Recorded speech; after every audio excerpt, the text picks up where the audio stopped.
Goeiedag.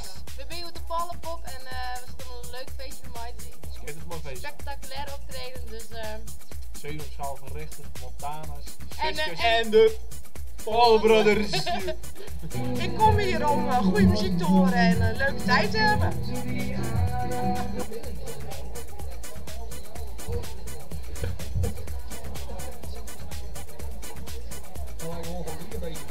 Wat Praat maar Frysk.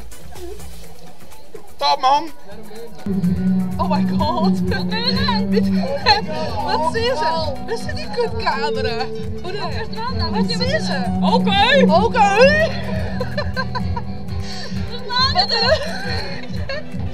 Wat denk ik net? Hallo? Hallo. Beter shit.